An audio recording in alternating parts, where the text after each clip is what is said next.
people are doing things themselves, like giving themselves shape ups, giving themselves haircuts. And a good friend of ours did that. Like, and it didn't go as well as he planned. He had a little fade away.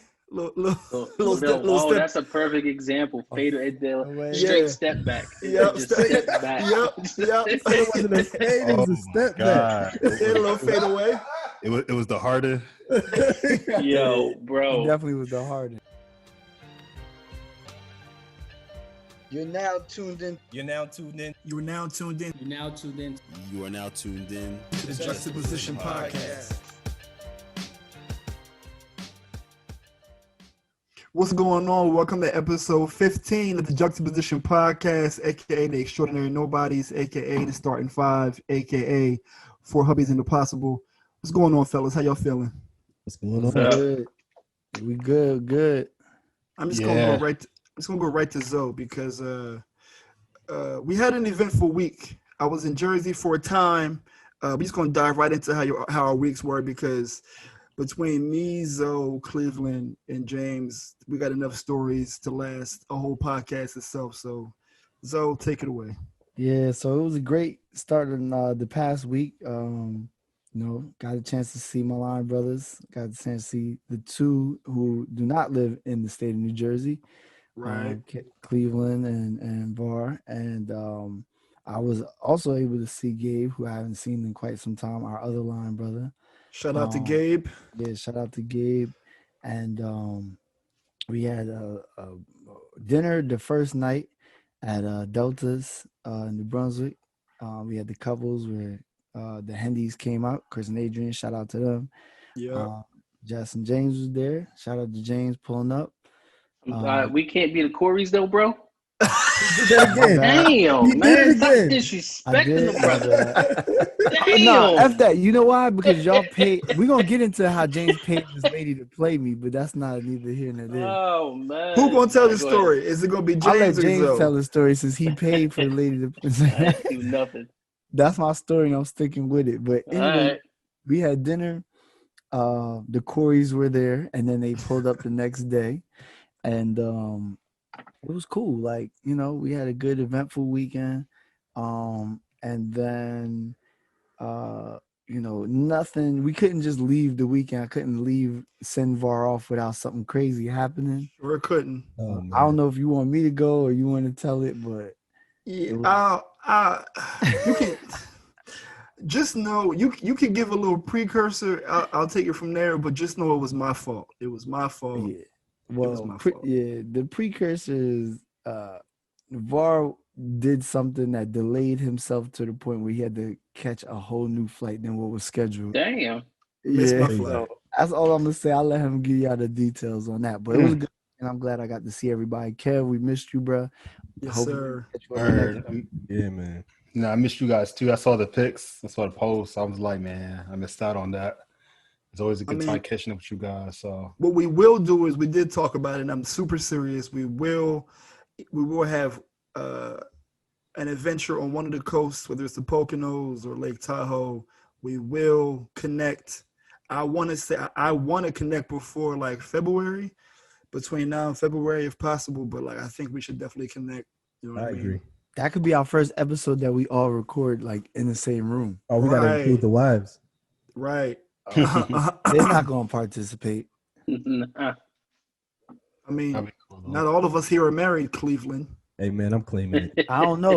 Right, Shout out to my daughter. Ava was like, and Uncle Var's wife? I was like, well, I don't think you know. She only 4. I'm like, I'll explain that to you later. No. Yo, son, honestly, I love Ava, yo. I love Amber too, but like this is the first time I got a chance to spend some real time with Ava. She is a star. 1,000% a star. Crazy child. So Cleveland, how about you?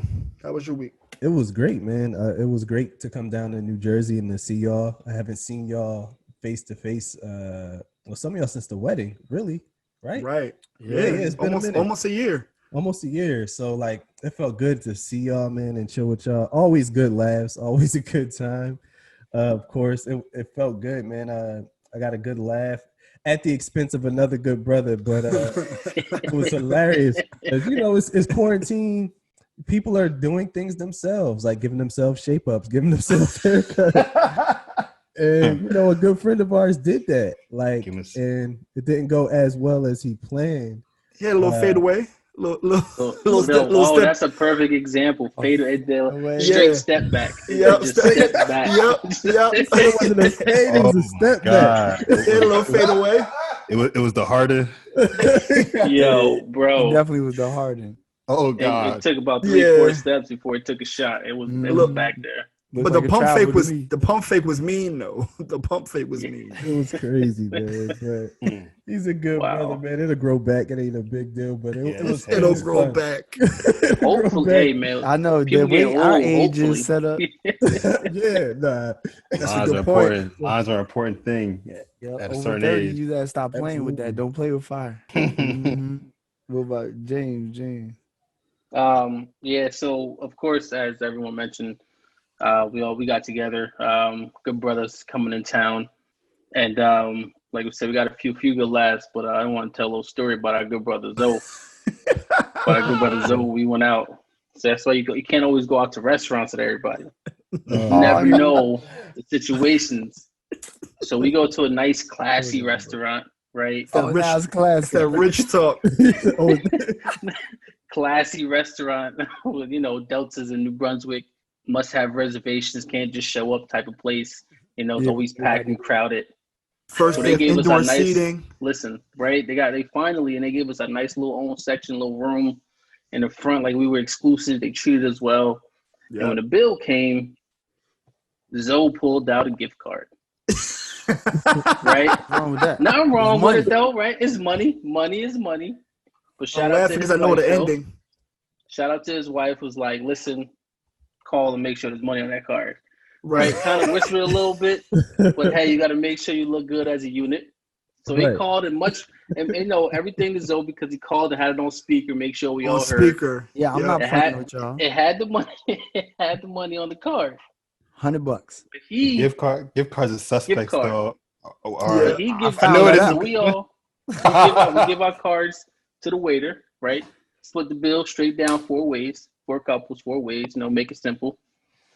So the lady comes back and we're all joking. We're all laughing like, haha, what if this doesn't go through? Just laughing, like literally having a good time about it. And she came back in like 97 seconds. Literally. And whispered, something was wrong. But she whispered to Chris as if Chris gave was her the person who gave her the book as if it was his gift card. And Chris is like, whoa. You need to go down one more person. My name Chris like my name on my card. My name, like go down one more person. And she's like, yeah, this didn't go through. I'm like, what do you mean? He's like, listen, this card didn't go through.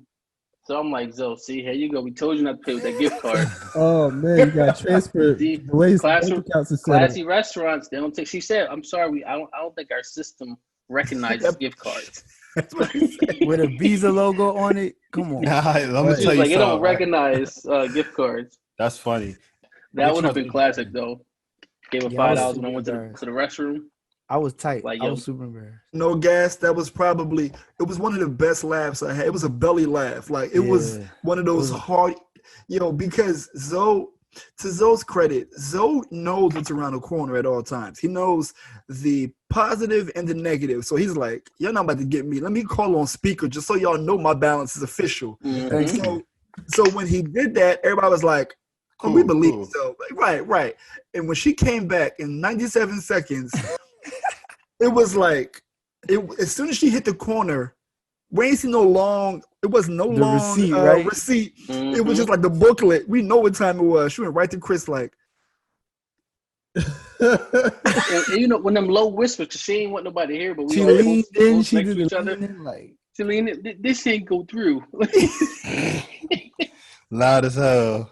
Yo, oh my what's the point God. of leaning in if you can't whisper? Bro. Black people can't whisper.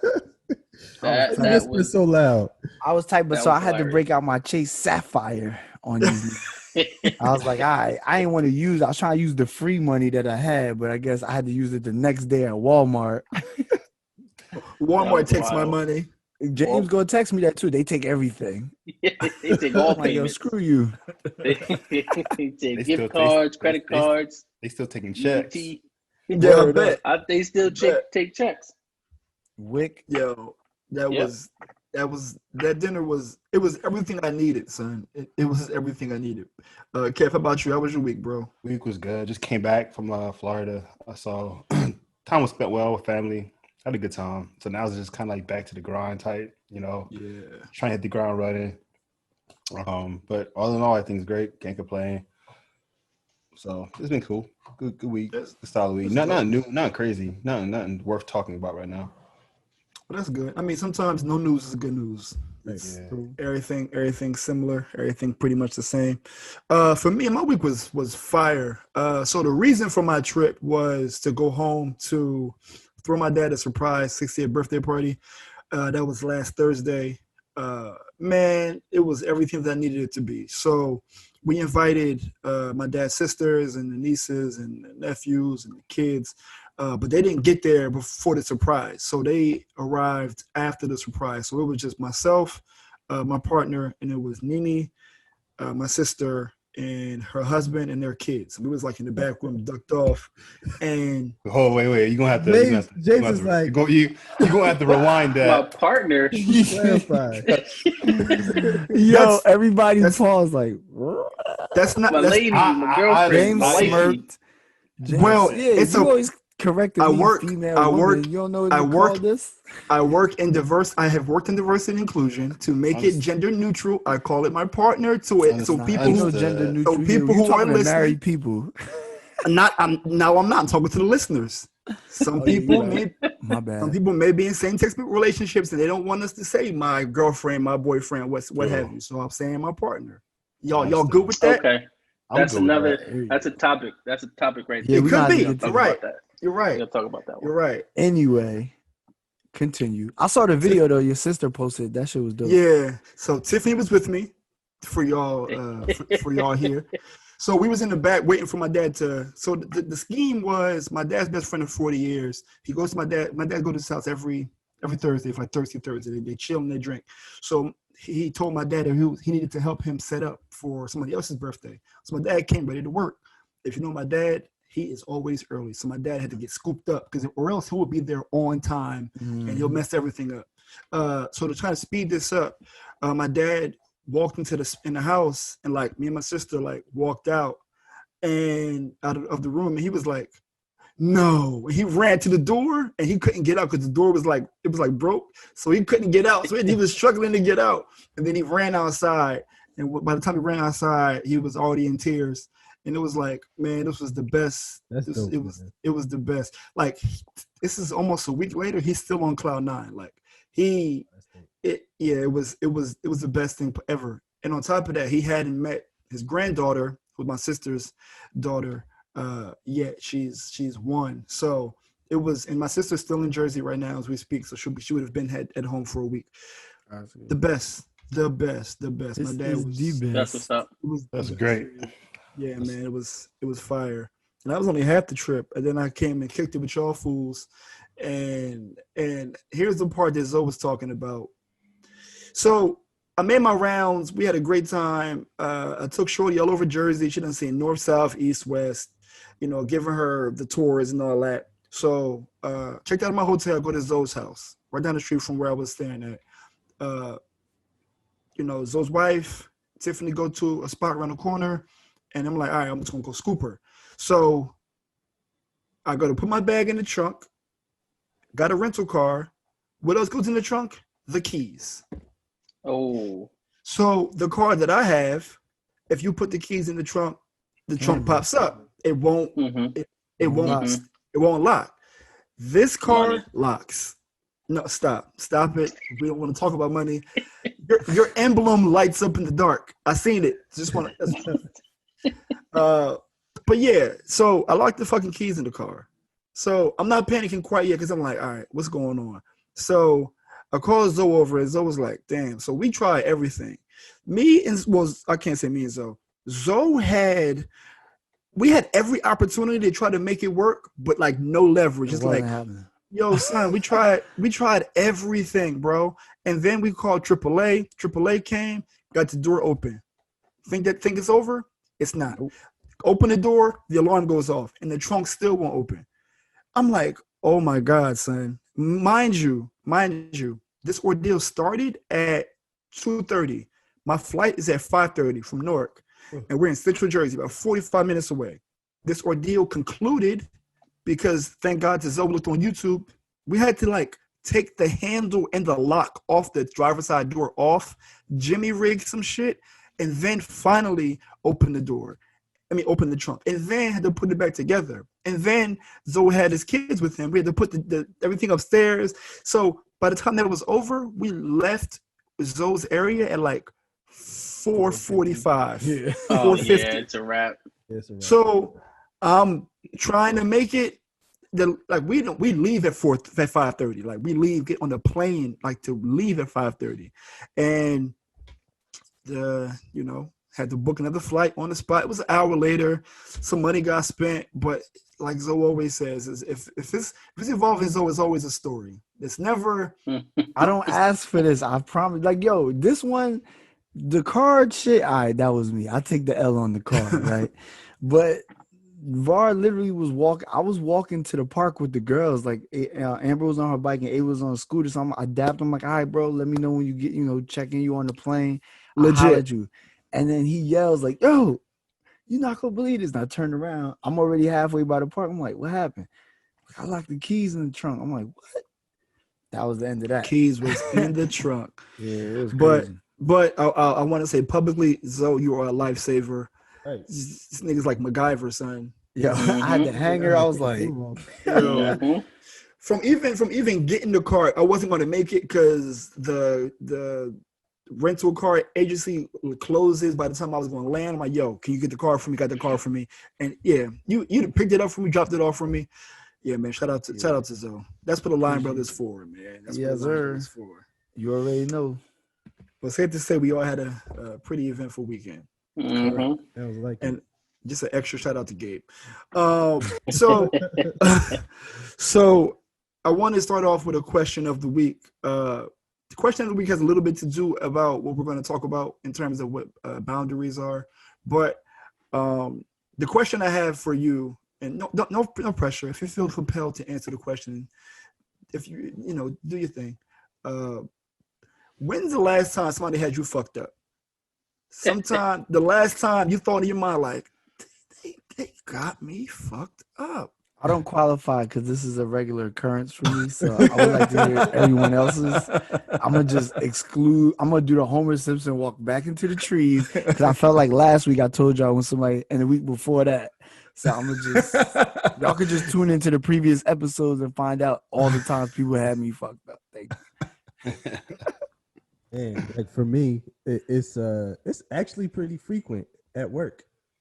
Like I feel like it happens all the time at work. Like where I've gotten very good at kind of like corporate sarcasm, if you will. Like where you're saying something in a way where clearly they understand that they got you messed up, but like you're not coming out of pocket or coming out of character. But man, it happens all the time. I can't really think of a specific issue or a specific time right now, but definitely happens frequently. As Zoe calls these things, what the serious jokes? Serious jokes. Yes. Yeah. Ha ha. Nah, but I really kill you. But I'm dead ass. Yeah. But I feel like for me, it's not like in person. It's like when I be driving. It's like you. It's like, yo, son, stop playing with me. Like, so I'm a New Jersey driver in California. So there's like honking here is like taboo. People don't honk. It's like, yo, son, you're in the way. I'm honking. It's like, you look at me like I'm crazy. But what I hate the most, slow pace, right? Yo, son, everybody chilling. Yo, I have to go. There's somewhere I have to be, and I'm not even late. I just don't want to be behind you. So it's nothing worse than when I pass somebody that's going slow and look at me like I'm crazy. I'm crazy? No. You crazy. What you looking at me for? They turn hard like, yeah, like yo, why is it going 45? Like, What are you saying? This has nothing to do with this question, but just a general question for y'all, because we are going to be talking about boundaries. Yo, does your wife or your partner ever reach over and honk your horn for you when you're driving? I'm the one who does that. Nah, I what? I've was never I heard was that. I was gonna say, Cleveland. It's funny because typically I'm the type of person that if we're at a red light and it's turned green, I'm behind the person that's not going anywhere. I like to wait to see how long it takes that person to realize it turned green. Like, I like to just actually not even blow the horn. I'll just sit there. You just let them rock. Just let them rock. Just to be like, look at you, right? Yeah. But dummy. but my wife will try to lean over and try to blow the horn, but she's now conditioned low key and accepts the idea of just waiting now. This is like a thing. We just not my wife, yo. If I don't, I've never seen that. She reach over and whoop. I do that all stay the on the side of the car. Yeah, I don't do it for if somebody's like not moving fast enough or if they like at the light. I'll do it if they do some oddball nonsense, like almost cut you off or something. And I'll tell my wife, like, yo, matter of fact, here. And I reach over, like, I got you. Oh, so matter of fact, here. Here, I got you. Crossing the boundaries. Okay. Yeah. She's not moving fast enough, and they need to know that they messed up. Hey, yo, do y'all allow people to control your radio if you're driving? I don't mind to share that. Well, Depends. I'll say this though, like if we're driving and we're in a car and you want to get on the phone, you got like a 5-minute limit before I blast the volume up. Yeah, I'm not trying to hear your whole convo. I ain't gonna be sitting here ear hustling. Like, what we doing? Like, I'm overdriving now for you? Like, nah, like. Or you can look at this, the street signs like 45, all right, 50. Yeah, speech time. You know how they turn the music up when somebody's giving a long speech? Right. The awards joint. Yeah. I prefer someone to control the music for me, because leave it up to me, it'll be straight R&B going on. Of course, sleep. I don't have many options. It depends if we're going on a long road trip. Like if we're going somewhere quick or something, like or if I'm in the mood, like don't, I got this. Like, but see, this is the thing, because they'll be listening to like Onyx. Like you the only one. 1994. You don't want to hear Bobby Digital and them. Yeah, right. Talk about Staten Island, Shaolin. It's always 6 a.m. It joins me from like 1982. Like, you don't know nothing about this. You right. I wasn't born yet. Man. I listen to everything, but I definitely that's why I said be on my mood. A lot of times, I used to like, yo, here go the aux, like hold it down. Yeah. But you definitely be playing fatigue music, music to wear fatigue suit. It's 6 a.m. Fraser Star. Yeah, I'll be able to go. But yeah, so that was a quick little pit stop. So Zoe, going over to you for Zoe Knows. All right, so Zoe Knows, y'all know how I like to do. I hit y'all with the serious and end on a decent note, and at a good note. So this is, I don't even know if this news is good news, but I guess because the overall situation isn't good. But I just wanted to touch base on the Breonna Taylor, the lawsuit. Trash. Yeah, so to me, it's not, I don't care what the news is and what they settle with, because the person's supposed to still, we're not even supposed to be having this conversation. So that's why I said, I don't even know if it's good news for the family. Obviously, it's something that could change their life, maybe help generational wealth and some sort, and they created Breonna Taylor, something or another to continue. So they settled at $12 million, which is the largest that that city has ever done in the history for any type of police brutality settlement, or whatever they call, like cops over excessive force or something like that. The other settlements, obviously, like car accident stuff, but that's the highest one they've had. Also, with the settlements, multiple police reforms. So they said they're going to do a high-level warrant search approval. So you have to, the way the whole situation happened to begin with was so foof, the way they just released the warrants. The no knock warrant. Yeah, in the middle of the night. They didn't give any plans, all of that. So you have to now have approval, obviously, from the judge, and you have to give a detailed plan of what you plan on doing, how you plan on attempting to get the person. The second thing was they said a a warning system for police misconduct, like red flags, because apparently the 4 officers have in their past history another SWAT or raid that of a family that was wrongly accused of some drugs. So this ain't their first rodeo. Yeah, so this is the part that I hate the most is that, well, 2 things. A, I'm sure James can tell us exactly the tax bracket is 12 million is going to be taxed at. So they're not getting 12. They're probably getting like 7.1, if that. And not to say that that's not life-changing money, but like who gets it? Her mom, her, like who, how do you bust that down? Secondly, it goes to the estate. Okay, She so don't have whoever no her, kids, do she? I don't know. I don't know if she had kids. Because whoever the executive of the estate then controls with how the Mhm. funds is spent. Probably the mom. If she had no kids, I knew she wasn't married, so Right. chances are it's the mom. My thing is next is like the fact that, all right, so this is the biggest settlement that's happened in Louisville, the city. But like this exact situation can happen in any other city nationwide. Like Louisville is a blip on the radar in terms of like America. It's like these things need to be like federal laws at some point, somehow, some way, because otherwise this can happen anywhere at any other time and it may get swept under the rug. So I'll tell you what though, man. if they do the Louisville, like if Louisville's giving out 12 million, I feel bad for LA, New York, and Chicago because they're gonna have to triple. Right. You know, Louisville don't have that much money like that. They don't generate enough. So No. if that's what they're getting, Ain't enough bats in the world, ain't enough Louisville sluggers in the world to yeah, exactly. no. So I know that these other cities better pay attention because they're gonna go for 30, 40, 100 mil and bankrupt the daggone force. So But let's be clear though. We depends. definitely believe that the cops should be arrested, Absolutely, arrested yes. the killers of Breonna Taylor for sure. My fault, Kev. I didn't mean to cut you off. No, you're good. I was just saying, like, mostly interesting because a lot of that lawsuit money comes from who is valued, I'm sure, differently. I'm sure there's a valuation. I'm sure if it's like Tracy Morgan, for example, who got like over whatever he got for that situation, it just depend on, I guess, human capital, I guess, with the earnings or potential earnings or things of the nature of that, like that get calculated. So I don't think it's so much as a state as so much as an individual person. You know what I'm saying? I suppose who it is, because it could be, I don't know, think about someone who could potentially earn a significant amount and that lives in Louisville. They just choose to live there. I'm sure I see what you mean. Yeah, I see what you mean. It's more about like the potential earning of the person and what they can, I guess, validate or value, or I'm sure there's an evaluation mechanism that goes into that. Yeah, I think I get what you're trying to say in terms of how much money this person would have earned per year in this certain city and what have you.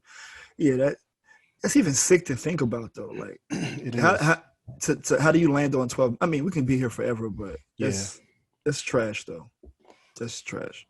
But hold on, let me say this though. Does this mean that the estate had to also be involved in the settlement in order to land on the $12 million settlement? Well, Jace can answer that, but I think the estate is just it's almost estate as is if who like sues. will, yeah. Like, well, I mean, it depends. It may not be the estate. It may just be their family. Right. Like her family is just suing, so it may not be the estate. So I mean, it just depends on how it is. It may be. I mean, I'm no tax expert. I'm not an accountant. I'm not a CPA by any stretch of the imagination. But You're just a millionaire. It might have been. I'm not a millionaire. I wish I was anywhere remotely close. But it might have been advantageous for them to sue through the estate and have the money funneled through the estate because there's more beneficial taxes for estates. Like estate tax is high, but it has to be a certain limit. So even that 12 million, or what is it? Was it 12? It was 12. Yeah. Even the 12 million, it may not even be sufficient with like Trump's new tax laws. I don't know for certain, to be honest, right? So again, I'm not a tax expert, but usually it's a very large number that estates are taxed. Because what happens is, like, a lot of times people who own these farms, like the large farm agriculture companies, they pass it down to their families through the estate, and that's how they were able to avoid estate tax or lose most of their wealth, or at least almost half of their wealth through taxes, because Trump new tax laws increased the minimum amount that estates are taxed at. It also depends too on how it's structured, right? Because if it's an estate or a will or a trust even, then that can have like a different, it's just a structure too, I'm imagining, right? Yeah, but so if the family, if, like let's say the family sued, then they can have a trust set up. Like the estate is not a trust, so the estate would be just the estate for the deceased. But if if it is directly from the family, like maybe the mother is suing the town for the wrongful death of her daughter, then maybe she can have a trust and have the money funneled through a trust, which also has some good tax benefits for trust itself.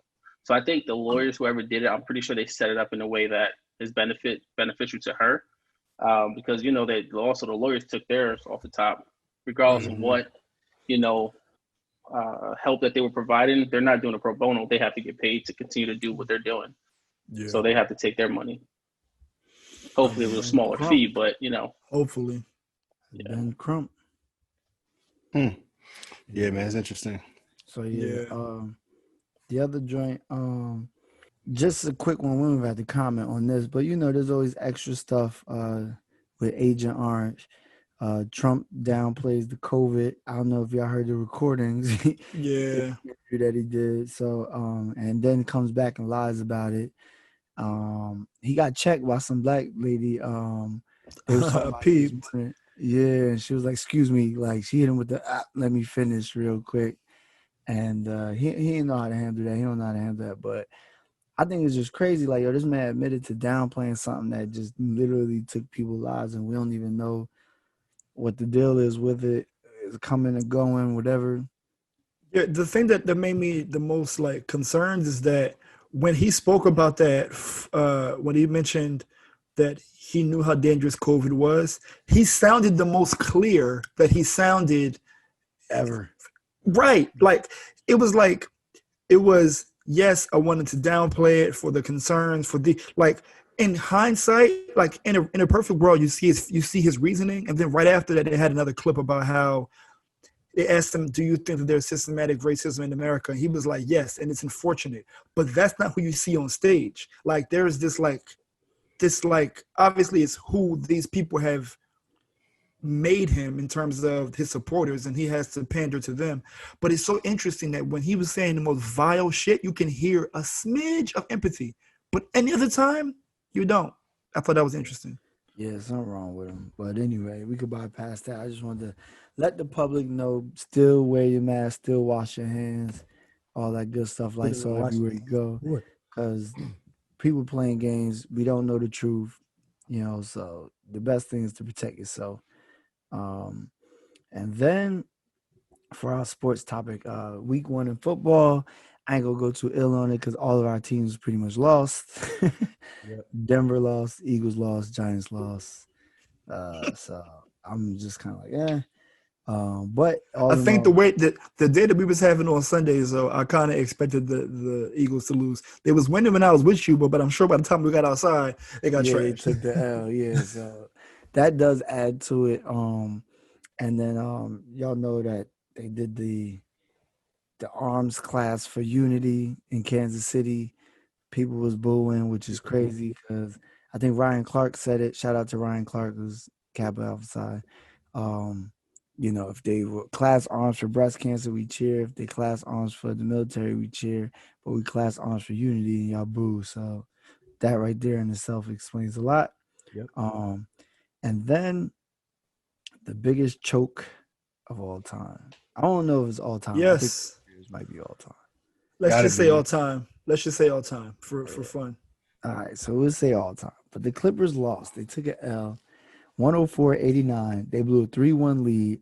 So to my knowledge, the last two people to do that was the Thunder when they blew that 3-1 lead against Golden State. And then Golden State did the 3-1 lead in the finals, which was the first time that ever happened, to Cleveland when LeBron won that, was that 2016? 2016, yeah. Yeah, championship. So this one was worse because the Clippers were not only the favorite for the series, but everybody kept saying they was going to go to the championship. They was going to win it. They got so much depth. They got limited losers. Yeah. They got all this, that they stacked team, Patrick Beverly and all these other role players are so 1, 2, 3 Cancun to Dame Lillard. Yep. So now look at you. Comb your hair, Pat Bev. Comb your hair. Yeah. You gotta do something. But anyway, yeah, so that was the biggest news. It's been all over the sports world. The biggest upset. We didn't get a chance to see LA versus LA this year in the Western Conference Finals. There's gonna be a lot of changes. I don't know if Doc Rivers is gonna stay or not because that's like 7 years in a row he didn't get past this round. And the Rockets coach already left. Said he's not coming back. Dan That's your Tony. boy. Nah, he out. No more. So there's been a lot of crazy stuff happening, but that Clippers loss was crazy because the way Denver came back, they was just on a roll. Murray is like emerging superstar. Yeah, I slept on him. I think the NBA has this trajectory of folks that want to be superstars, and you got people like Donovan Mitchell and Jamal Murray who are like, hold on, wait a minute, Yeah, don't forget about us. Yeah, and what's the name too? Tatum. He could Yeah, Tatum. Yeah, up and coming, the next generation of superstars because he's holding it down. Jimmy Bucket's doing this thing. That was a great game. Yeah. Jimmy on something. Jimmy on one. He got that thing, that fight, that urge. That he's different. He's a different animal. So, but yeah, that's the sports topic. Those are the crazy things from Zoe knows, and what I do know is that the Lakers still going to the finals. I was going to say, James, you're awfully quiet over there. I need some more enthusiasm, man. Listen. The thing about this is I don't want to be, I'm gonna brag too much, right? But I kind of wanted the Lakers versus the Clippers though, because I wanted LeBron to dominate them, right? Just to prove everybody wrong. But now they're gonna dominate the Nuggets, which is going to continue to prove everybody wrong and show how they can dominate the Clippers if it came to that. Listen, playoff LeBron. I know they got what it was called playoff P. It was called playoff P, or they had a bunch of different names. Playoff. I think he called himself that. That's what you get for giving yourself nicknames. Exactly. So I wanted it, but playoff LeBron is at a much higher level than playoff P. And one thing I hate is that I'm pretty sure you kind of heard in the sports world, if this was LeBron and the Lakers blowing a 3-1 lead, bro, the thing that they would talk about LeBron, and that's what I mean. Never put Kawhi Leonard in the same category as LeBron James ever again. Ever. You can't.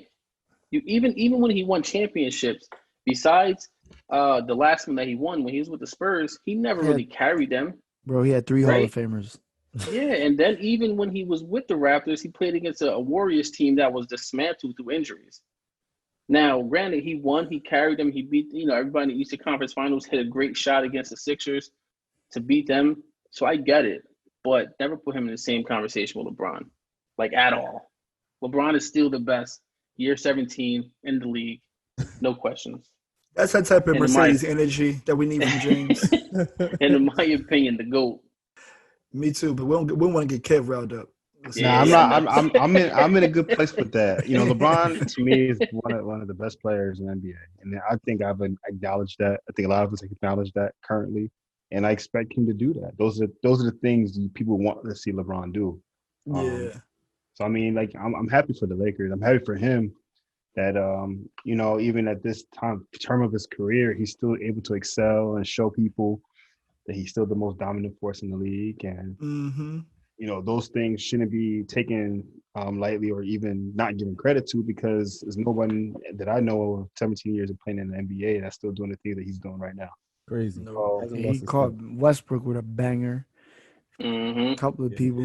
But I think this matchup shot. Oh yeah, that was bad. I think this matchup is actually going to be probably better because you got Djokovic versus AD. Yeah, I mean, I don't think that's a contest. You don't think so? Listen, no. I do. They both can shoot. Hold on. Let's be mindful. We don't want to stay here all day because we all can do this. Okay. You're right. We can do this. Yeah. I want to say one thing before you guys move on though. One thing about LeBron, I think he was inspired by by our podcast. He heard us, right? Not even the podcast, but more so the documentary that was showcased.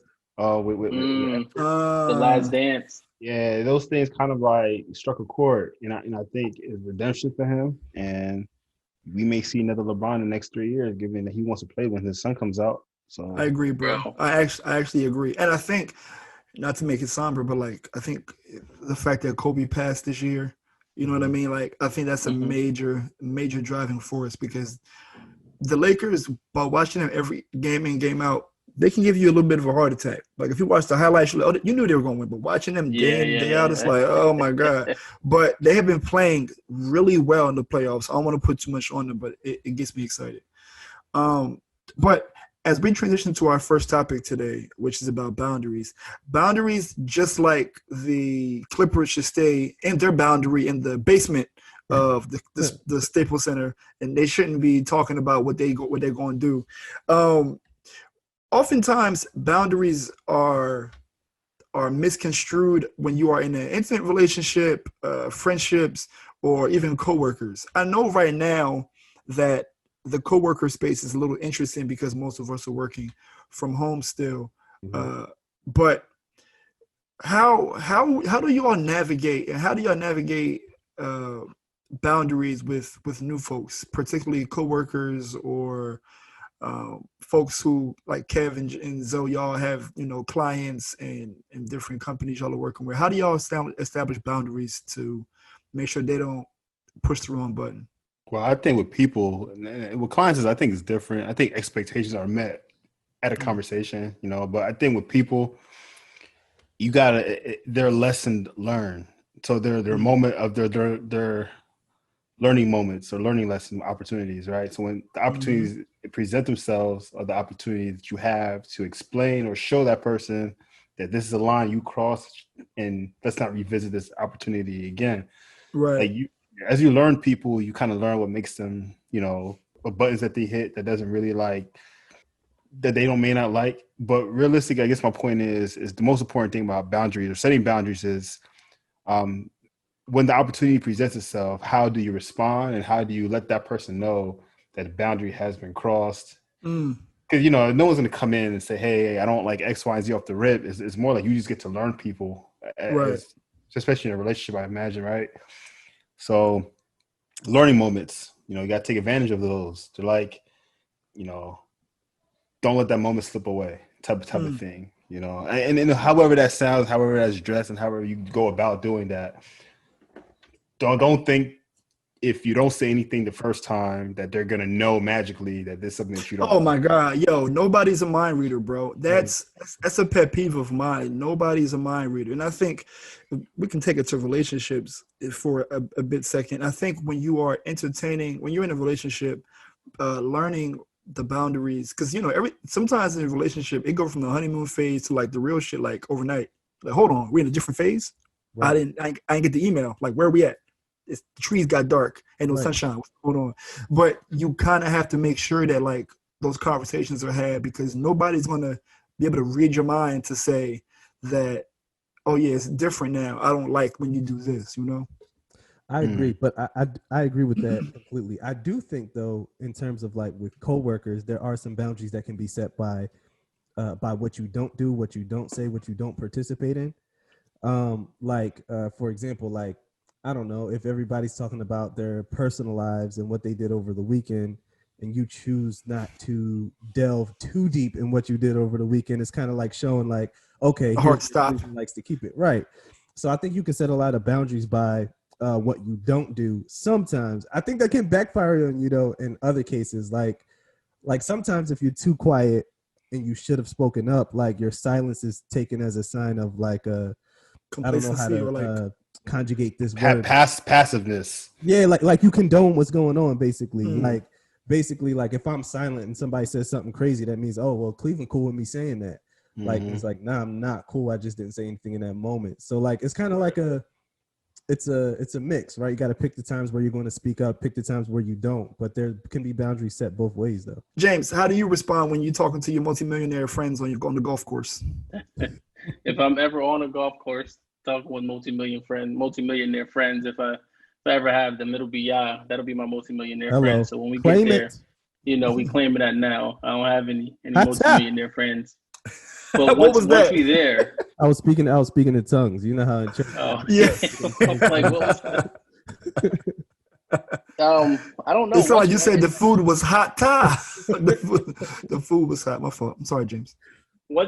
I mean, for me, I don't know if I have boundaries that can or can't be crossed. I'm like mad low key and like reserved, so not much bothers me. But I guess if someone says something like, for example, one of my associates, she's Indian, but we were talking about race relations at work, which I almost tried never to do. But we were like in our break room, and she was trying to be supportive and things like that, and she was like, yeah, because the colored people don't like what I was like, oh Lord Jesus. So she was saying that to a counterpart that's white, right? And she's trying to be supportive. So I just stopped the entire conversation. I was like, wait. Okay, so first of all, I understand you being supportive and I appreciate it, right? But it's okay to say black people, right? Yes. Right? It's okay. I was like, don't say the color people, like, or colored people. Like, this is not 1960 or before or what. No, you could say black people like this, or black people should not be treated this way. It's okay to say that because that's who we're referring to. Right. And then she got flustered, and of course, because like I'm her superior, or I'm her boss, so that's also coming from that point of view. But you still have to say something. Like, I just couldn't let that go because she really thought it was okay to say it in that manner because she just didn't know. Yeah. And then they're gonna do what Cleveland said. They're gonna be like, well, my manager James, who's black, thought that it was okay for me to say. Exactly. That's how it goes. I think they confuse the color with trying to say people of color. Yeah. So I think they just. I'm not giving nobody no passes though. No, it's not a pass. I think it's ignorance of not knowing. That's why I had to say something. Yeah. My fault, Kev. Go ahead. Nah, it's just more about people are just afraid to acknowledge color, and we live in a world where we're being taught to not see color, but more importantly, it's important to see color. It's like people are just lost in that paradigm. Mm-hmm. Yeah, nonsense. That's the those who claim to be an ally, and they like, I don't see color. Like, no, you must see color. Like, that's so. Who do you know to fight? How you get to this march? What lives matter then? Right. It's like you like, that's something that we have to talk about, because if people are constantly saying, but I don't see color, you're part of the problem. Oh, I go at a lot of people. I don't see color. Oh, my kids are black. I'm like, yeah, souls were slave owners. What you talk about? Yeah. Ouch. Like, tell me something different. That don't even count. You know what I mean? So I don't even go into that. But I think for me, like, boundaries with people, I've had to set a lot with some of my employees, especially monetarily, because everybody got a story, and I'm like, I don't really want to hear it. I know you are in a bad situation, but I gave you the job. That's your come up, not I give you the job and then you want me to lend you money until you check, because then you just gonna keep going into a cycle, and we're not doing this. Sorry, you wouldn't ask Goldstein for no bread. Why you asking? I don't understand what are we doing? And I think that sometimes is the problem with like hiring people that they feel like it's the friend hookup or my boy hookup. But then also I just feel like, I don't know what it is. I just feel like for whatever reason, like a lot of people are fearful of what's not them. So because I'm one of them, they feel like they're so comfortable, or that they don't have to take it serious. And it actually aggravates the hell out of me, because I'm like, you would not do or think or say half the things that you do or say anywhere else. Y'all go in there like, yes, sir. Yeah, just so bad. I think that's a great segue to the next question, which kind of is going in that direction. How personal do you get with coworkers? I know that a couple of y'all, like Zoe, you have direct reports. James, you have direct reports. Like, how comfortable or how much do you disclose about your personal life with people that you work with? Nothing. I disclose none of it. I like to. They just know I'm married because I have a ring, but that's it. Yeah, I feel that. I keep it minimal. Like, I like to know more about them than they know about me. What a surprise! I'm pretty open once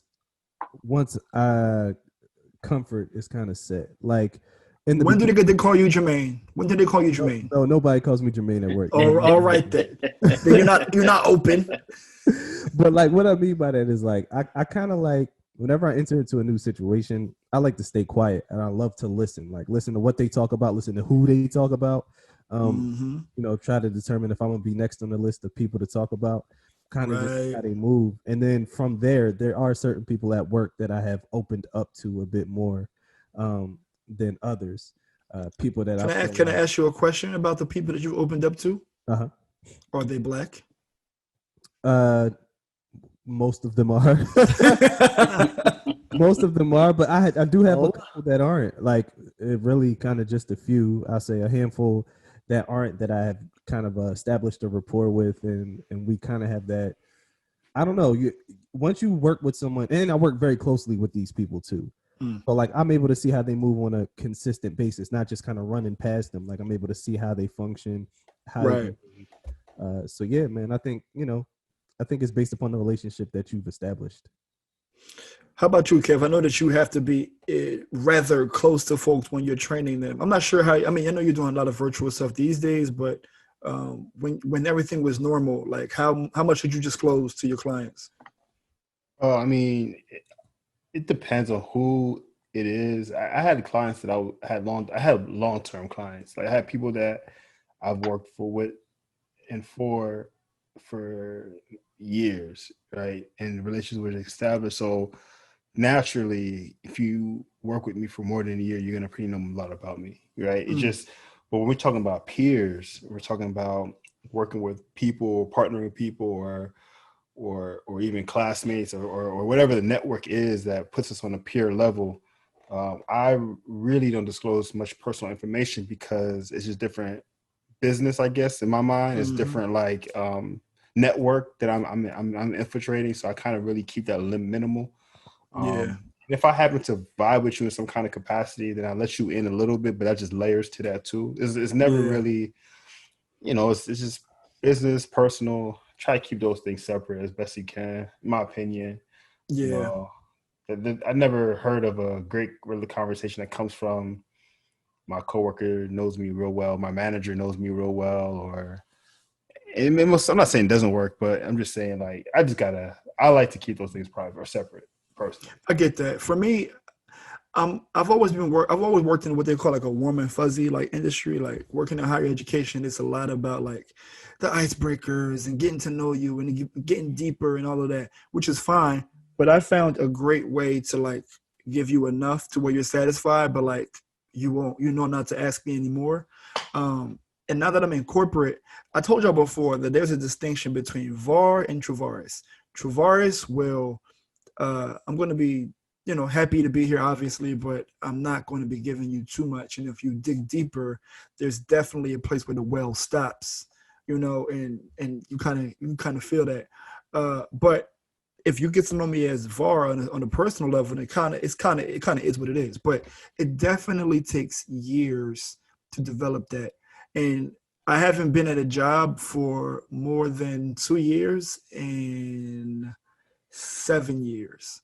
So those relationships haven't developed. You kind of know me at work, and we kind of, I'm good at getting more things out of other people than they can get out of me. I'm good at framing and flipping things around, but yeah, like I try not to divulge too much. I found myself like doing an internship because a big part of it was me networking, trying to get to know people and managing directors in different areas to make sure that I secured that full-time role coming back by expanding who I know, which is like one of the things I'm learning. But coming from that, I realized that I had to open up, I guess, a little bit more than I normally would in terms of introducing myself and letting them know who I am and my background. And, and they ask questions, how many siblings you have, where you from, and this and that, which stuff that I normally wouldn't answer or I normally would talk about. But when you're trying to network and this is the first time you're meeting this person, you almost feel obligated to like answer that question or answer those questions to kind of open yourself up. So, have you ever been in that situation where you're kind of trying to network with someone and they ask a question that you're like, shit, should I answer this? I know for Yeah, sure. I know for sure that that's also a part of the strategy, because I've found myself being expert is very strong, but like I found myself being very good at networking. Like not so much to like when we think about like business cards and kissing babies, but like the digital network, I've kind of gotten really good at that. And I also know how to play up certain parts of me that relate to that person in order to get the most out of that relationship. That sounds crazy, but like I think most of us do it. Like if you know that we have a certain friend in common, you talk more about how you met that person or vice versa. So I definitely have found myself bonding over one part of me or one part of our common identity or thing that we got together versus all of me, if that makes any sense. Yeah, just to piggyback on James, is that honestly, like, you can answer that question transparently, because that's just like discovery of what do we have in common. Like what can we talk about, that where can we land and set up shop for some time to build rapport. Right. So if it's like you got two siblings, I got two siblings, and then that becomes like where you land, you know what I mean? And now you just land in the most common ground. But if you don't feel comfortable and transparent about wanting to get too deep, there's ways to answer a question and in short to satisfy the answer, but to now move on to the next question, or then that'll be opportunity for you to move on to the next question or direct to different conversation. But really, that's what it's about. And Var said it in so many ways, but it's really just trying to find common ground. The discovery is always going to be back and forth question. That's like the tennis match of who you are and what do you got going on, and just knowing that, right? The digital world, I'm not the best in. On a personal level, I feel like I have a good skill in making people feel real comfortable. So we can have a great conversation. You're going to feel comfortable with me. You're going to like the question I proposed. You're going to like that I was paying attention to everything that you said. You're going to like that I was able to summarize everything that you said. And I'm going to find a way to make it relate to me and you, even if it's my personal experience or your personal experience. I'm going to find a connection. I know how to find connections, right? I know how to find that land. And people gravitate towards what they like. I'm hearing the distinction in what everybody's saying. Like, I think we're kind of making a distinction between like an unhealthy boundary and an uncomfortable boundary, because an uncomfortable boundary can still be if it's crossed, let's say, can still be productive to whatever networking you're trying to make within the environment that you're in. Whereas like an unhealthy boundary is like if you cross this, like you might get pieced up. That's a wrap. Yeah, two banger real quick. You asked the wrong question. It'll definitely feel like that, I'm sure, right? Like, yeah. At least an exit stage left. At least like, all right, we're done here. Type But like, so when we think about that, though, you gotta, as Cleveland just said, how far do you go when you're trying to have it benefit you, though, right? Like, that's a good question. Like, you know what I mean? Because but you can't sell out. You can't sell out. You gotta stay, like, that's where integrity is important. Like you have to have a center. You have to have like that place where you're like, all right, we're too far from where I feel comfortable at, and no matter how beneficial this may be, just don't feel good. Like you out in the water without a lifesaver. You just out here floating, hoping that opportunity comes back. I found myself wanting to be more leaning more on integrity than opportunity. That sounds crazy to some people because they are thinking opportunity, but like, I can't sell myself. I'm not trying to be a dude in the videos in the past, like that's going to be at the Trump rallies, holding up the Black Trump sign. Oh no! Oh yeah. You know what I'm saying? Like that's what I do think integrity is more. Clayton Bigsby on camera, smiling, shucking and jiving. Like, yo, you're going down in history as that guy. Well, the last person to do that went down for real, and that was Herman Cain. Yeah. So this is what happens when you shuck and jive. Yeah, I mean, I me personally, like, I agree. So I've had the issue where I had some weird. So this is kind of like answering your question from earlier, Var, with the boundary thing, right? So I had one of my clientele in this industry, for whatever reason, I've noticed that some people I would say majority of people, until I have yet to be proven wrong, but majority of people in this industry respect fear as opposed to like being the common normal person and having some sense and, corporate America like we were all trained to be. I run a company, as corporations, as company. For whatever reason, the construction world is like, you gotta flex on people, and I would prefer not to because mine is y'all know me, like mine is no go back. So if I have to do that, I'm not. Why do I want to be friends or do business with you? Zoe gonna beat you up, and you still gotta pay him. Yeah, that's usually how that works. So I now have to beat people up via their pocket, and legal, and it's just annoying. But I had a customer of mine who's he's like a project manager. And he called me about something. He was upset, saying, "Oh, one of your guards or one of this guy, he's not where he's supposed to be." Something. And I'm like, let me call the guy first, because I don't like. I would defend my people before, because I don't know your motive. Some people have motive where they want their friend in a position, or they got a new company. I have no idea. So let me get the facts first before, and I would never humiliate or discipline my employee in front of a even if I'm in contract with them. That's for me to do. That's in-house. What's your issue? We'll make sure we repair it or whatever. And the guy, he got loud on the phone and said, can they do this shit? And da-da-da-da. And I was like, all right. Whoa. I'm not cussing. Don't cuss. Because y'all know how I go. So I'm like, wait a minute. I said, listen, my man, once you hit my man and you're not my man, right? and y'all not cool, if y'all not cool and I hit you with listen, my man, look. That's my time saying, yo, you got about a few minutes to keep, whatever. So I told him, like, listen, I'm professional. So you stay professional. I'm not cursing at you. You don't curse at me, period. And we're going to talk like we got some sense.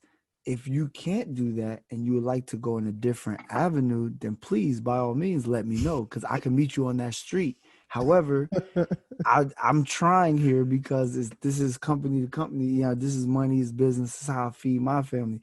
So I would prefer if you not and bring your tone down, because you at a 10, I need you at a 2. Like, you're a little too loud. I'm trying to keep it calm. So he continued, but I said, all right, so you still yelling. So of course, that's where I lost my mind. That was people where they are. I pretty much told him I'll slap the shit out of him if he keep talking loud. So that's light. Yeah. That's light. I'm proud of you. I'm proud of you. And it was because it was on the phone. Like, if we was in person, I might have actually done it, but I'm just glad we weren't. So the thing about Zoe is there's like in person, there's like this, like, all right, there's in the tornado, no, in the hurricane, like the eye of the hurricane, it's like it's the calmest. It's like before Zoe does something violent, it's always like this calm, like 30 seconds, and then it just like goes haywire. Like then he punches somebody. 30 seconds is a long time, so that's why I'm like, I gave you 30 seconds to think about it. You still ain't get it yet. Like most game shows, you only get 30 seconds. So welcome to thanks for playing. Like, but it's definitely a boundary I had to set. It was weird because afterwards, I wouldn't say we're cool, but we have an understanding. Like, I've called him, he called me and he said, oh yeah, we need this and third. And I'm like, okay, I see you're now at a different. And I don't like getting like that. Like, why do I got to be that guy with the angry black guy? But now he know he can't run all over you. That's the thing, because I was always using, extra manners and being polite. How you doing? Oh, wait, let me see that. Because I'm thinking that's how you you catch more bees with honey than vinegar. Yeah. But I don't know, for whatever reason in this industry, I feel like I've had to check a lot of people and go. You know what else? You know what also happens sometimes, and I'm not talking about anybody's current situation. I'm just talking about your previous.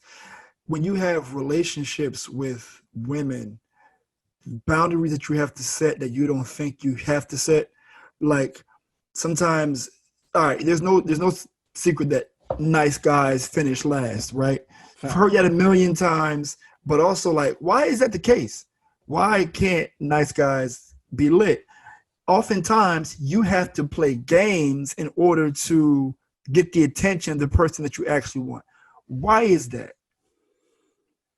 So are we talking about in the sense of what we thought it was in the past? Because I don't really know how it is with women in their 30s, right? Or at this age. I don't know if that's still the case.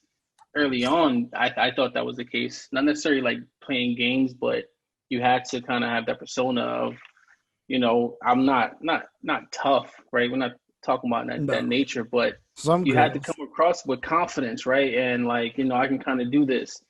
And, you know, you kind of play a little bit of games in terms of, oh, you know, respond back a little bit late or whatever the case is. But I think now, all the dumb stuff. Yeah, I got all, little dumb things. But now I don't know if that's the case. I got a question for y'all. So regardless of the age, I want to put you guys in a scenario. You got two employers that you're looking to work with. One has a super intense hiring process, and you hear the horror stories about it's not easy to get that job, or it's not easy to come across this position, versus someone who hits you up on an email ad and you say yes, and then they call you right away, and then they try to sell you into his position. There's a sense of value when it's more complicated. There's a sense of value when there's more layers to peel, when there's more things to go through to earn that. And same thing in terms of dating, I would imagine, right? So if you got somebody who's willy-go-nilly, lets you kind of have whatever you want, whenever you want, whatever you like. there's no boundaries. And with that being said, there's no standard for anything to appreciate, because it's just accustomed now to this new behavior, this new culture of I get what I want, when I want, how I want. So that could be the nice guy. And then you got another woman I'm gonna use as an example who is very popular, very high in demand, and it's not easy to get a date with her. Like she may put you through the ringer. I mean, there's way more value to capture that person who's gonna put you more through the ringer versus someone who's just gonna open legs and just give you what they want. So not to me. Shut up. Is that value, or is that like a challenge? Is that like an ego thing? But the value is in the challenge. Like anything that's not easy to get is valuable. Anything that's easy to get is not as valuable. Y'all. I'm cheap, so I like tangible items. I like the item in my hand, so it ain't valuable if I ain't got it. What that's like counting money that ain't in your account. Like, what am I doing that for? Yeah, and I feel like I feel like there have been times where I had that mindset about what's, you know, if it's tougher to get, then you know, like, all right, so you're not going to, if your parents just give you a car, you won't value it as much as if you worked for it and you bought it yourself, right? Exactly. But at the same time, what if you are accustomed to doing oil changes and putting gas in your car at an early age? So that way the car that you get, you do appreciate. There's no real balance. That was me. Right. Escort, but I love that escort. But I know what you're saying, Kevin. I think what you're saying makes a lot of sense. I agree with Kev. I do think that the boundaries, there's a juxtaposition, if you will, around like how do you approach the things that you want with the right intent. And sometimes that intent is met with like, nah, that's, you know, it seems too easy. But sometimes I like you. That's it. Simple. Sometimes it's just simple. Right? I like you. You're the one. I want you. And they're like me. And it's like, nah. You got kids. Keep it simple, stupid. That's it, man. But I do agree. Yeah, that's true. I just think, like, I guess my whole point of saying everything is it's just interesting how people value they value what they value versus what's not valued. And it could be the same thing. It's just how accessible was it, you know? And then so I guess with boundaries, kind of relating it back to boundaries, I think is, again, very important to establish boundaries as early as possible if you want to be happier in a long-term relationship, because you don't want to let things pile up and then it becomes an issue later in life. So you definitely want to, it's interesting, you want to nip it in the bud. And on both sides, you just want to bring it up and not let it become a thing. Well, have y'all ever found yourself in a position where it is challenging to set boundaries? Yes. Whether it's at work, okay. Well, I had a question for y'all, but I'll ask that after everybody asked this one. I got a good question for you in relates to boundaries, being that we're all in some type of relationship with a significant other. So I'll ask that. But for me, I know where you're going. I would say, yeah, it was like the marriage thing, the whole phrase, you marry the other family. Oh, okay. That's usually for most guys who are headstrong or just we're more organized. Like all of us here have our own flow. We like to be organized. We like to whatever. So I only want to deal with the person I'm supposed to.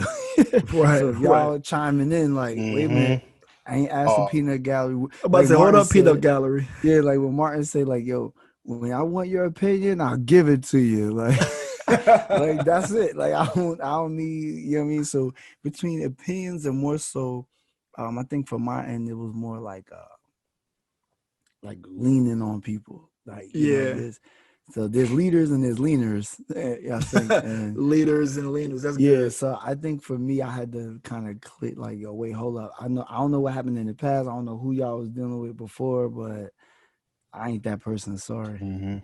Yeah, that's funny you say it's tough that. Setting boundaries with like in a relation when you're coming into a relationship with people who have already been in that person's life, because you're literally going into an area that was claimed by someone else in some way, shape, or form. Like X, Y, and Z used to change my tires. X, Y, and Z used to do my oil changes, and I used to always go to her house to ask her this question when I had a problem. So now a lot of that is packaged into you as being their significant other. And it's kind of difficult to like stiff arm your way in. Like, no, don't call Tasha and tell her about what we just talked about. That's between me and you. It's not between me, you, and Tasha. You know what I'm saying? I think. But what if Tasha's Tom and Tom is the best friend? That's a guy. We're not even going down that road. That's not like. No, we could talk about that. If Tasha, let's not get sidetracked. That creates a dynamic that That's a boundary, though. This is a real thing. Sometimes your partner has a best friend or a friend of the opposite sex, and they were here before. They were here before you. But see, Alejandro was here before. But two things. One, that individual, right? Alejandro fell back on some respect, like, well, you're here obviously, now, so you don't need me every day. And two, I also it was mutual. Like, I'm going to fall back too. So we see each other, we talk, but it ain't like every day like before when we used to. So I think that comes with expectation with the boundary. Like that's a whole nother conversation. Yeah. Yo, that's funny because you guys mentioned something earlier that I wanted to tie in two things. I want to tie in the idea that you got me messed up and setting boundaries at the same time. I find it funny that, like, you know, I spend a lot of time with my wife, but, you know, she spends a lot of time with her friends and her cousins, but they all seem to be single in a weird way. And I'm always the only male that's there in most scenarios, right? Let's ask Kevin. So it's not even that. It's more or less like I'm everybody's significant other. I'm like the community hubby, essentially. Like, must be nice. Shut up, Alonzo. Shut up. Yo, what's my man from Girlfriends? What's my man from Girlfriends? William? Yeah. Oh, William. That's funny. He stuck around long enough. It's funny that, like, you know, like when I'm there, you have other people that think that I'm supposed to be their man. And then they'll speak to me in a certain kind of way where I'm supposed to just respond. And I'll just look at them like, "Is you crazy? Like, did you just try that?" And I would just refer to my wife and be like, or I remember one particular moment where someone asked me to do something in a way that even my wife knows not to ask me in that kind of tone or that kind of way, right?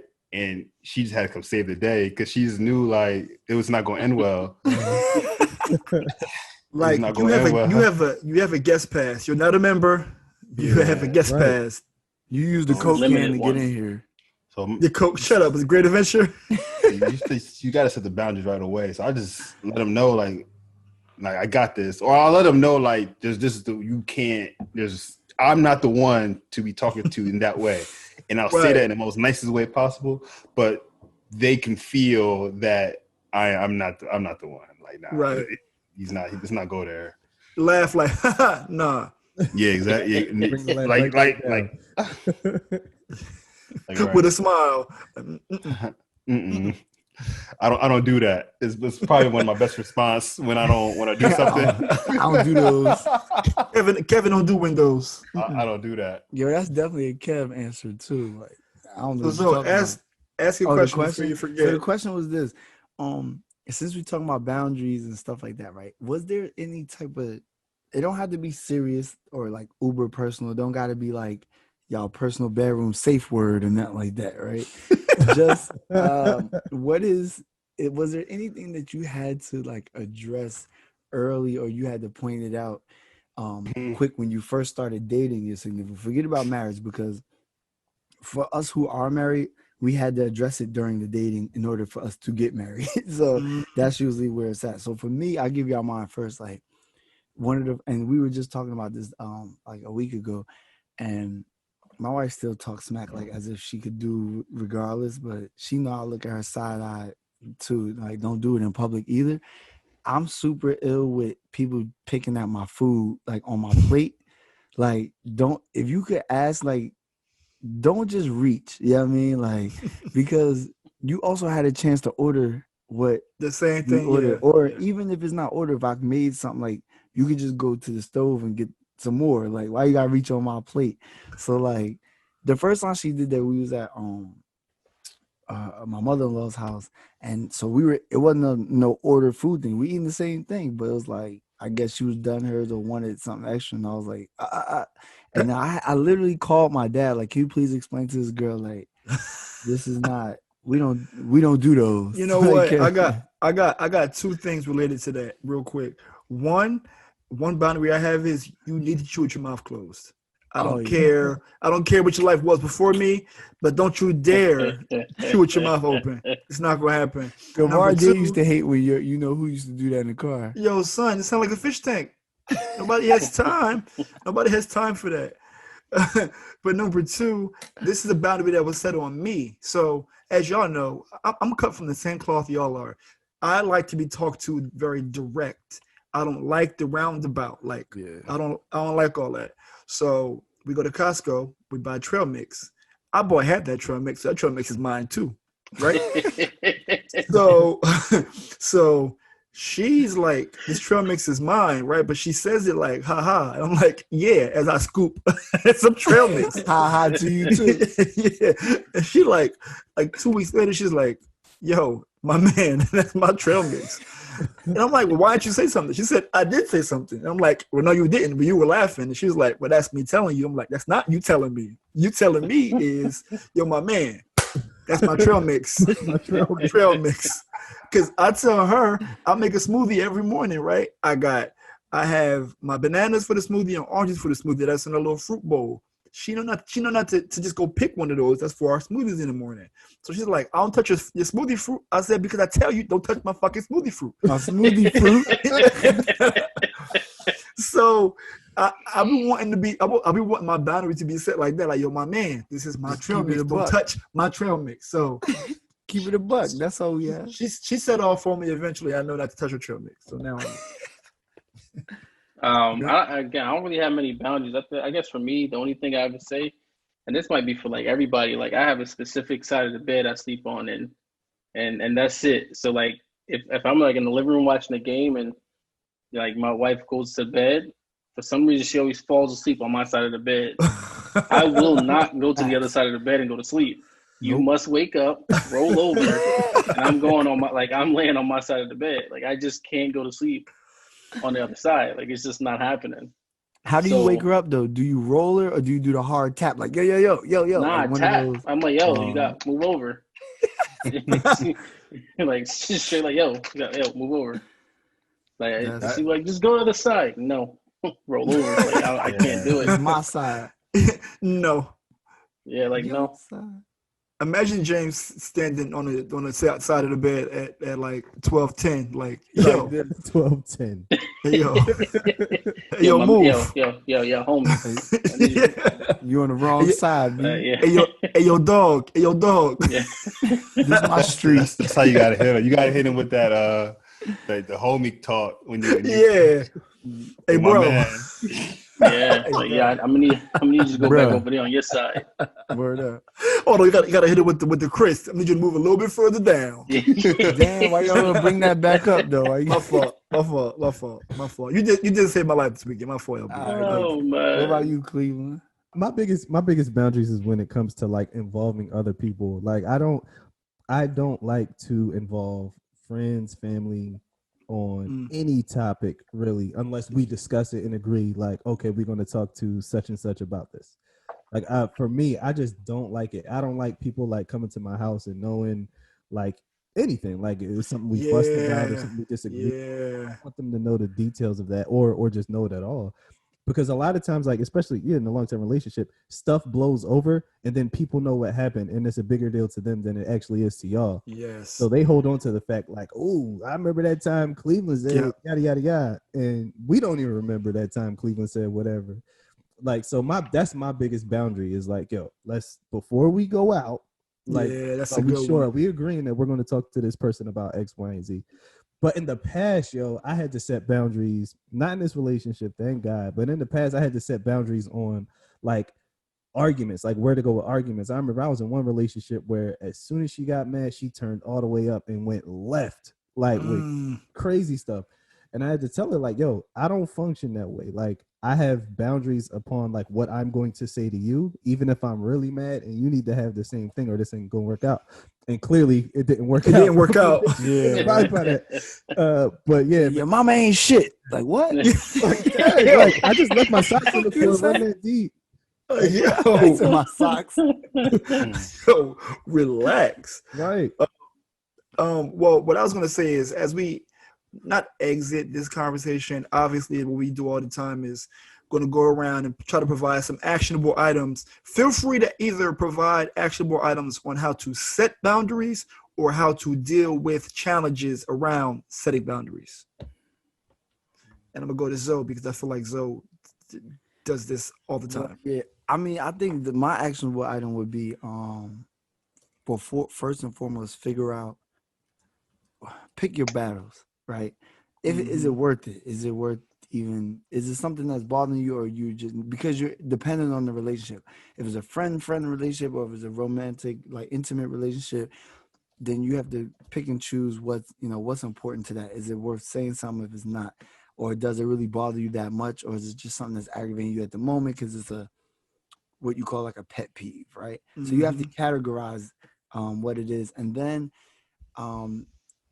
everyone, like how you and I, or we all hear like the straight shooter, everyone doesn't do that. So you have to know your audience, and then know your audience on who you're delivering the message to. Because where I grew up, it was not what you say, it's how you say it.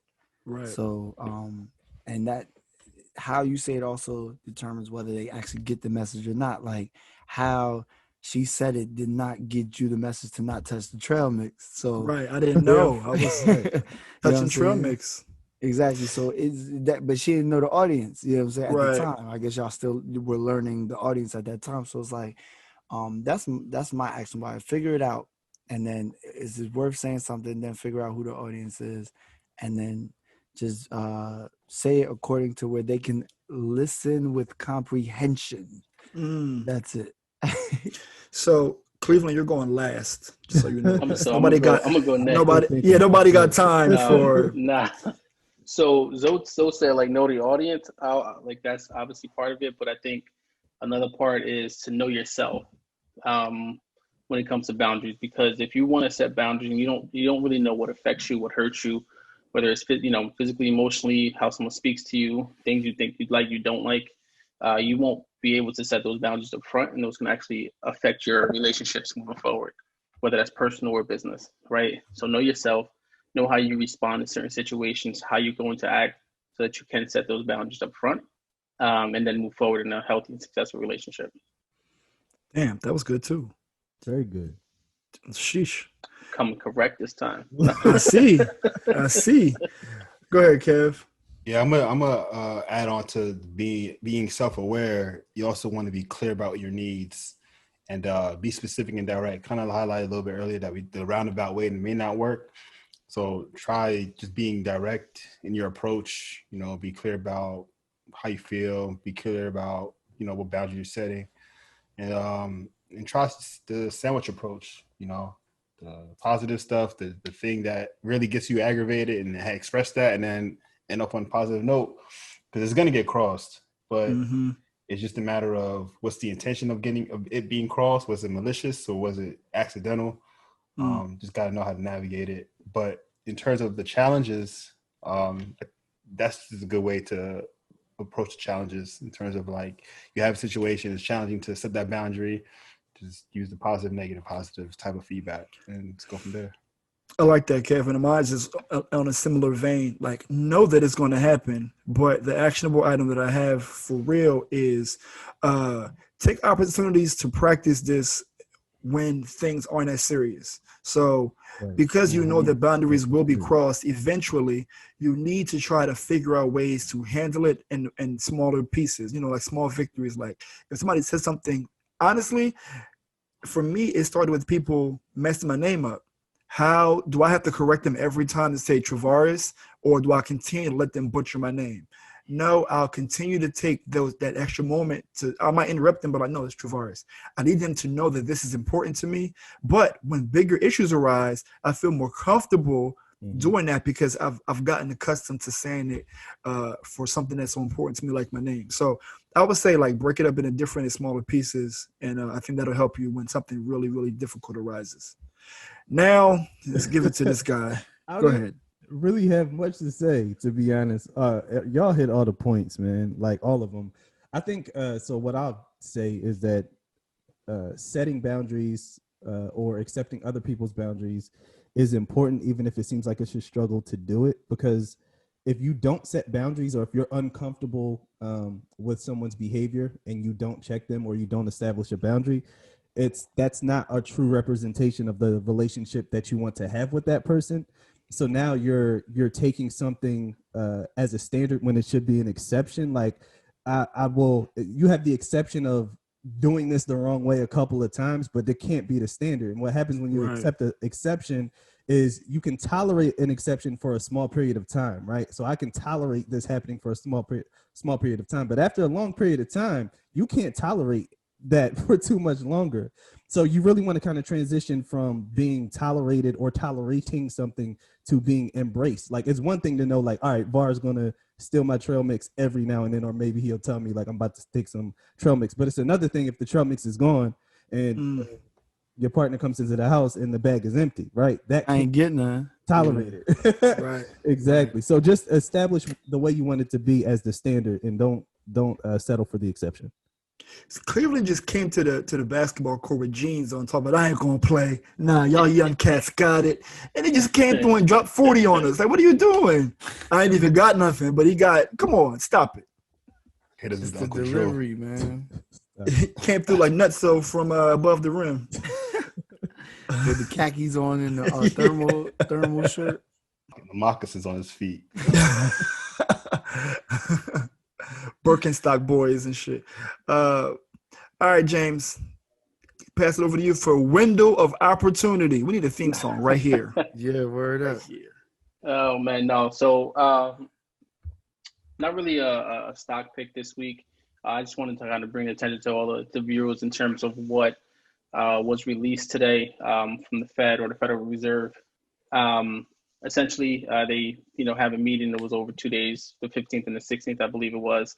And then the chairman came out today and released and said that they're going to keep rates at near zero right now for the next, 3 years, up until about almost 2023. What they're seeing right now is that there is inflation essentially right now is low, and low inflation can ultimately hurt the economy. So what they're looking to do is to drive the economy. That's what the Federal Reserve do. They drive monetary policies to drive the economy ultimately. So what they're looking to do is kind of increase, or have the inflation increase to about 2% on average, hoping that that's going to drive a better economy moving forward in the future.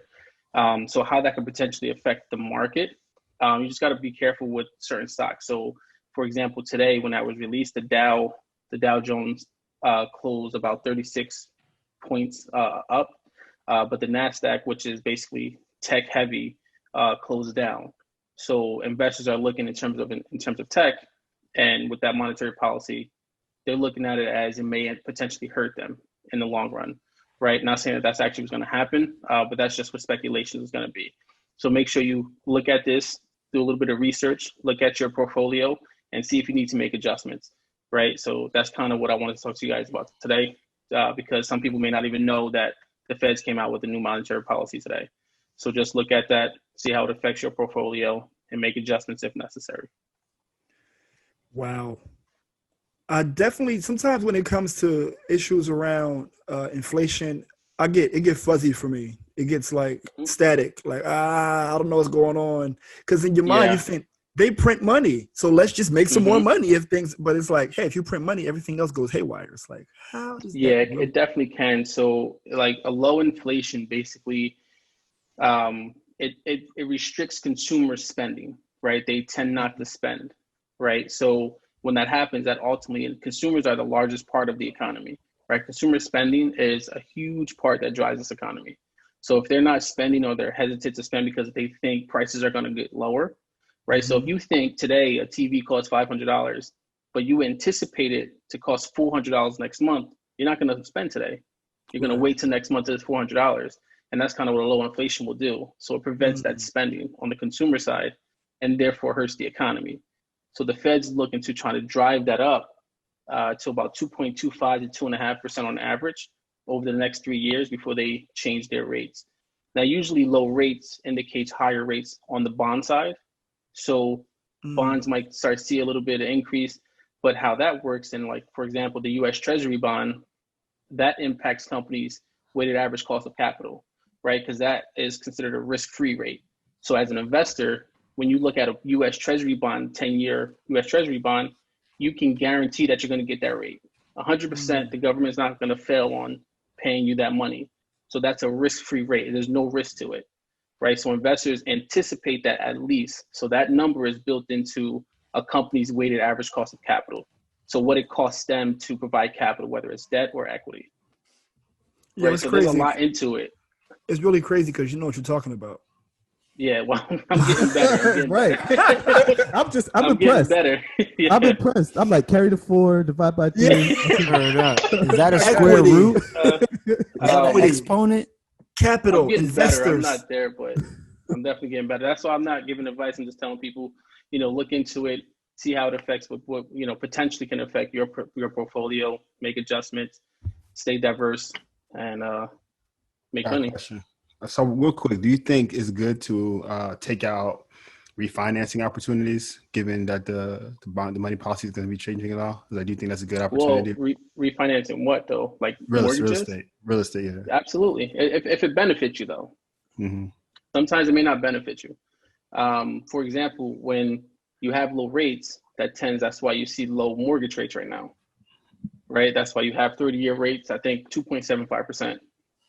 So if you have a mortgage from 10 years ago that was at 4%, 4.25%, it might be advantageous for you to refinance because there's still cost involved in refinancing, right? Just because you get a lower rate, it may not be worth it if you have to spend $7,000 in closing costs, which is going to affect your rate long term, right? But if you pay that $7,000 in closing costs and you still make out with a 2.75% rate, then yeah, it's advantageous for you to refinance. Or some places don't have closing costs. They just charge you a flat $500 and you refinance.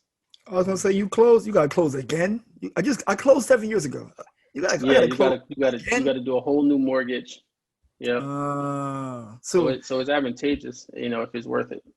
Juxtaposition Stock Club coming soon, anchored by Moneybag Yo, author of trying to do my research. Picks. You know what you're doing, bro. At least from my eyes. Now we're going to transition to kicking it with Cleveland. Go ahead, bro. Yes, sir. Thanks for that, bro.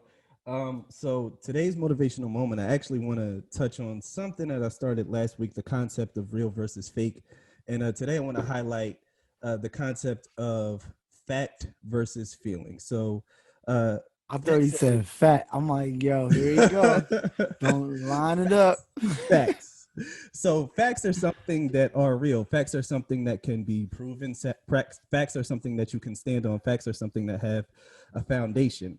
And feelings are something that aren't visible, something that can't be touched, something that aren't tangible, not something that can really be presented. And I'm not speaking about feelings in terms of having faith that something will work out, or having some insight or foresight or some belief that things will work out in the future. I'm talking about feelings in terms of your emotional space, things that you are feeling in your heart, or things that you are feeling in your spirit, and specifically in the emotional space.